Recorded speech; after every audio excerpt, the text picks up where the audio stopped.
Katika video hii tuangalie jinsi ya kupata wateja kwenye biashara yako, jinsi ya kupata wateja kwenye skills zako, jinsi ya kupata clients wa remote work na jinsi ya kupata kazi. Kwa sababu unaweza ukatumia haya maelekezo nitakayofanya hapa katika sehemu zote, kwa sababu taratibu zote za kupata wateja dunia nzima zinafanana. Wote tunajua kwamba tutapata wateja kwa njia ambazo zinafanana, na njia zenyewe ni tatu. Kuna njia ya kurusha matangazo, njia ya kutengeneza content na njia ya kufanya direct outreach au direct DM. Sasa kwa leo tutaangalia jinsi ya kupata wateja, au nitakwambia kwa nini wewe haupati matokeo. Labda wewe ni graphic designer, wewe ni web developer, wewe ni programmer, wewe ni content creator, lakini haupati matokeo. Wewe una biashara yako haupati matokeo. Nitakuelekeza kwa nini na jinsi ya kufanya ili uweze kupata matokeo ya haraka zaidi. Bila kupoteza muda, tutaangalia.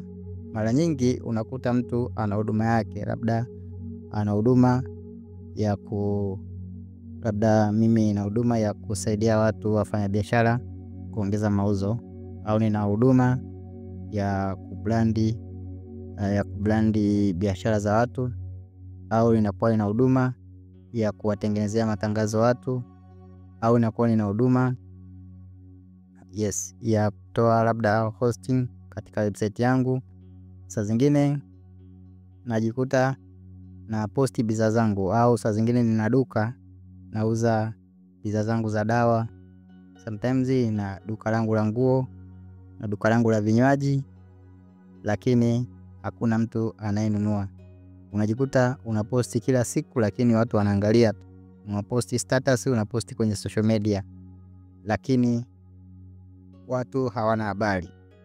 Unaandika we are open, lakini hakuna anayekuja. Kwa hiyo kama unapitia hili, basi kuna makosa unayoyafanya ambayo nitakuelekeza muda si mrefu na namna ya kuweza kuyatatua hayo makosa. Kwa hiyo wakati tunaendelea, lazima ukumbuke kwamba hayo makosa ni makosa ambayo tunafanya katika, tunaweza kuita ni try and error, kwamba unakuwa unajaribu leo na kesho ukiona hiki kitu hakijafanya kazi unajaribu kingine, hivyo hivyo taratibu mpaka unapata njia ambayo inafanya kazi. Na hizi ni njia ambazo asilimia kubwa ya watu ambao wamefanikiwa wanazitumia, wanazifanyia kazi. Kwa hiyo nitakuelezea namna ya kupata wateja au namna ya kuuza skills. Saa zingine unajikuta umemaliza degree yako, umemaliza chuo, lakini hujui au upati kazi ambazo zinaendana na elimu yako. Kwa hiyo kuna uwezekano mkubwa ya haufanyi hivi vitu. Kosa la kwanza ambalo haufanyi ni haufahamiki. Wateja hawakujui, clients hawakufahamu. Wewe ni freelancer, lakini hauna footprint yoyote katika social media, hauna footprint yoyote katika website au katika search engine. Kwa hiyo unakuta watu wengi wanaamini kwa sababu labda mimi ni graphic designer mzuri, au mimi ni developer mzuri, au mimi ninauza labda dawa inayofanya kazi inaleta matokeo, lakini hakuna mtu atakayenunua kwako kwa sababu hakujui. Hata kama una kitu ambacho kinaleta matokeo, hata kama una tiba ambayo inarudisha, labda inatibu kitu ambacho kinaumiza sana watu wengi, lakini kama hawakujui, hakuna mtu atanunua kwako. Kwa hiyo njia ya kwanza ni kuhakikisha watu wanakujua ili uweze kupata wateja. Watakujuaje? Kwa kutumia social media, kwa kupost, kwa kujitangaza na kwa kuonekana katika search engine. Kwa hiyo huwezi kufungua biashara ukatulia tu, au umefungua frame yako unasubiri wapita njia, au umeanzisha biashara yako unapost tu status unasubiri watu wajilete. Hapana, lazima watu wakujue, wajue unawasaidiaje, una faida gani kwao, kitu kama hicho. Kwa hiyo unahitaji kuwa mbele ya macho ya watu wengi, mbele ya watu wengi. Kwa hiyo hapo kuna njia ambazo za kutumia ili kuweza kufanikisha hilo. Lazima unatakiwa uposti sana kwenye mitandao ya kijamii. Instagram kama unauza bidhaa ambazo inategemea na wateja wako wako sehemu gani. Kama unatafuta kazi lazima utumie sana LinkedIn. Kama unatafuta tenda lazima utumie sana LinkedIn. Kama unauza vitu ambavyo vinahitajika hata wa Facebook, tumia Facebook. Tuma sana DM. Kama huwezi kuposti unaanza kutuma message moja unatumia mtu mmoja ya hiyo bidhaa yako au ya huduma yako. Hii tunaifanya sana LinkedIn, kwamba kama mfano mimi nimegraduate degree na natumia sana LinkedIn maHR na mabosi kuambia kwamba naweza kuwa offer kitu fulani katika kazi zao. Kitu kingine, napiga simu. Nikipata namba ya mtu lazima nitapiga sana simu. Watakiwa weke matangazo yatakayowafikia watu wengi. Sana matangazo ya kulipia yale ya Facebook, TikTok na Instagram. Kingine ni kuhakikisha jina lako linaonekana kila mahali. Hii tunaongelea sana kwa wenye personal brand. Unatakiwa uhakikishe brand yako imeonekana kila mahali. Personal brand, of course tunatumia nguvu nyingi kutengeneza personal brand na inahitaji muda, lakini upambane.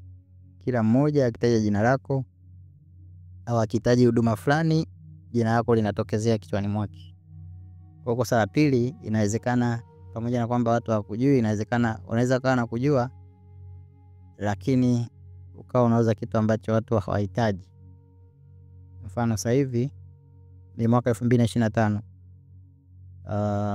Ukiniambia kwamba sasa hivi nauza mask, ni kweli unaweza ukawa unajulikana sana, unajulikana vizuri tu, lakini kitu ambacho sasa hivi watu hawahitaji. Kwa hiyo unatakiwa uangalie soko linahitaji nini ndio uwapatie. Usiende kuuza kitu ambacho ni nowhere, yani from nowhere, watu hawana muda nacho. Sasa hivi huwezi ukaanza kuuza sanitizer, huwezi ukaanza kuuza vitu gani, ni kwamba watu hawana muda navyo. Hivyo vitu vimeshapitwa na wakati. Kwa hiyo lazima uangalie kitu ambacho wanahitaji. Sana tunasema huwa tunaangalia trend. Tunaangalia trend. Kwa hiyo watu wengi nakuta wanaanzisha biashara lakini hawaangalia, hawafanyi research. Kwa hiyo wanajikuta wanahangaika tu. Mtu anajikuta anafungua tu labda duka la nguo fulani, duka la kitu fulani, lakini hajafanya research kujua kwamba biashara zinazoenda ni zile zinazouzia wanawake na watoto. Biashara zinaenda sana, au zinazohusika zinazohusu bidhaa zinazohusu mambo ya afya. Yes, na product nyingine zinazohusu mambo ya mahusiano na mambo ya pesa. Kwa hiyo unatakiwa ufanye utafiti kabla hujaanza kuuza chochote. Angalia kama bidhaa yako inahitajika na watu, tafuta ushahidi.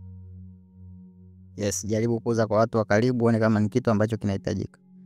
Kwa njia rahisi ya kugundua kama bidhaa yako inatembea, saa zingine unaweza ukaangalia labda washindani wako. Unaangalia, mara nyingi mimi natumiaga Facebook Ads kwa kuangalia watu wangapi wanauza hicho kitu, au ni kuwa mbunifu. Kama wenzangu wanauza kwa njia hii, natakiwa niwe mbunifu zaidi. Yani nilete kitu hata kama ni kile lakini kwa mfumo ambao watu hawajakizoea. Hiyo njia inanisaidia sana ili kwenye kupata wateja au kuweza kujua kitu gani watu wanahitaji. Kwa hiyo unatakiwa ujue bidhaa gani inatembea. Ukiwa na wateja wengi, hata kama wauzaji ni wengi, bado utapata nafasi, lakini hiyo bidhaa hiyo inahitajika sokoni. Kwa hiyo mara nyingi watu tunafanya utafiti kupitia watu wanarusha matangazo, wafanya biashara wenzetu na watu wengine. Kwa hiyo utajulikana kwa kuongeza followers, au utajua kitu chako kinahitajika kupitia washindani wako. Pia utajulikana kwa kurusha matangazo ya kulipia. Kama wewe ndo unaanza, unashauriwa mara nyingi utenge bajeti kidogo kwa ajili ya matangazo. Victoria Agency huwa tunasaidia wafanyabiashara kama hao ambao wanaanza. In case unahitaji kurusha matangazo ya Facebook, Instagram, au ndo biashara yako inaanza na hujaanza kupata mauzo, tutakusaidia kukutetea matangazo ambayo atakuletea wateja. Tutasaidia kufundisha, tunakufundisha na kuseti matangazo yako. Wewe mwenyewe una seti matangazo yako, tunaweza kuwafundisha wafanyakazi wako namna ya kuuza na kuongeza sales. Pia tunaweza kufanya live consultation ili kusaidia wewe uweze kuongeza mauzo katika biashara yako, pamoja na kukuza akaunti zako za social media. Kosa la tatu ambalo inawezekana unalifanya na ndio maana upate wateja au upate clients, ni kwa sababu haupo kwenye mitandao au haujulikani kwenye internet, haupo kwenye mitandao ya kijamii. Mitandao ya kijamii ni kitu ambacho unaweza kuwa na bidhaa bora, lakini kama hauonekani kwenye social media, ina maana ni sana mtu anayefungua duka, amefungua frame afu akafunga mlango.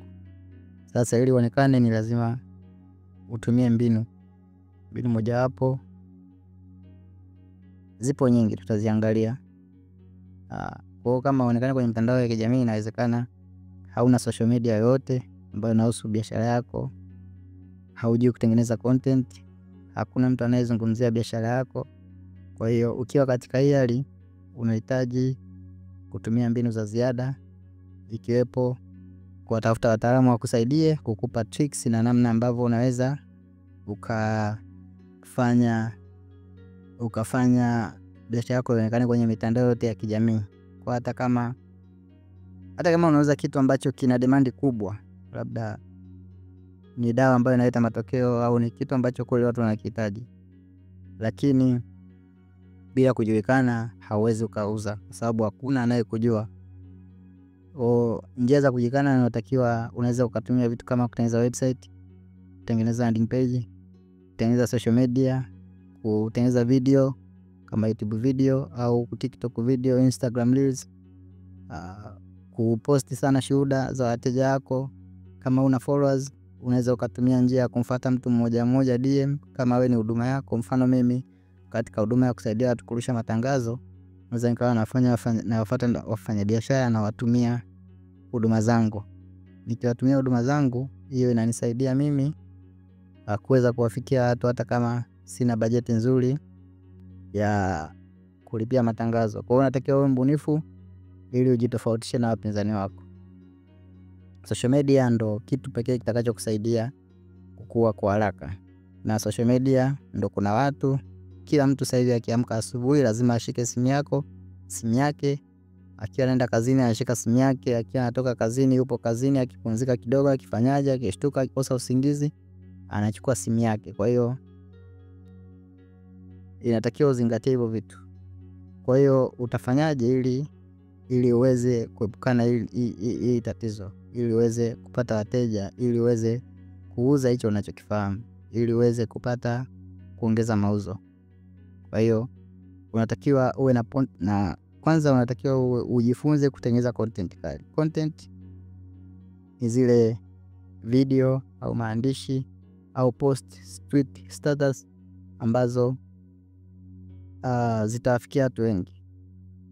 Kwa 80% unatakiwa uwekeze muda mwingi katika kuandaa na kutengeneza content ambayo itafanya au itaelimisha watu na kuwavutia waweze kuja katika au waweze kukufahamu na kuja kuulizia labda bidhaa yako au na kufuatilia wewe. Kwa hiyo kuna njia kadhaa ambazo unaweza ukatumia kutengeneza content.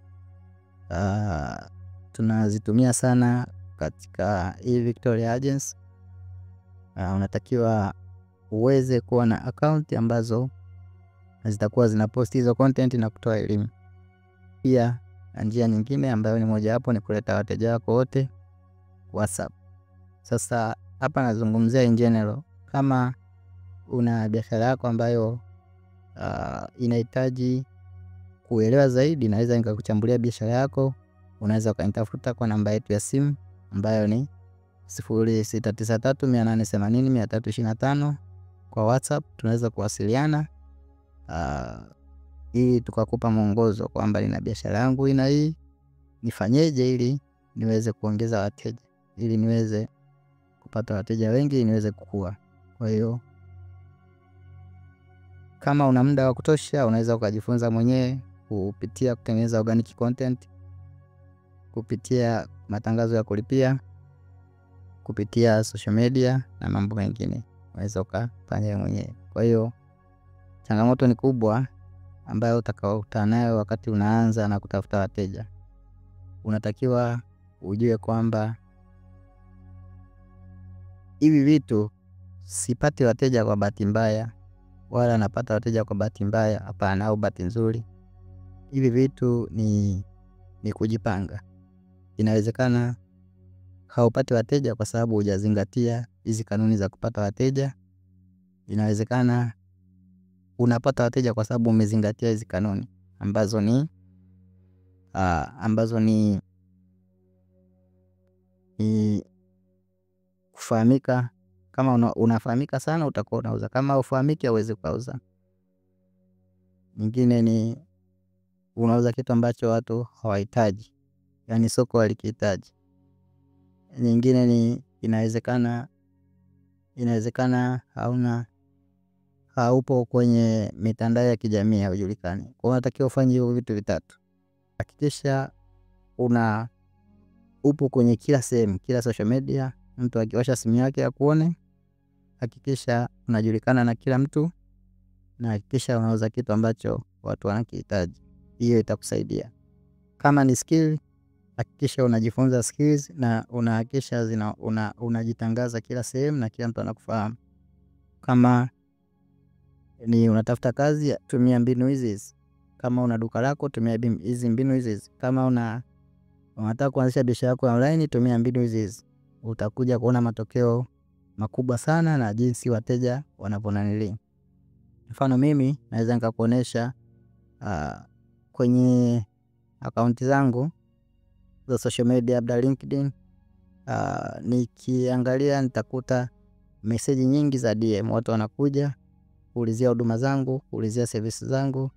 Nikitumia zile freelancing platform napata clients kutokana na kufanya mambo mawili. Ninafanya kazi ambazo zinaendana na trend.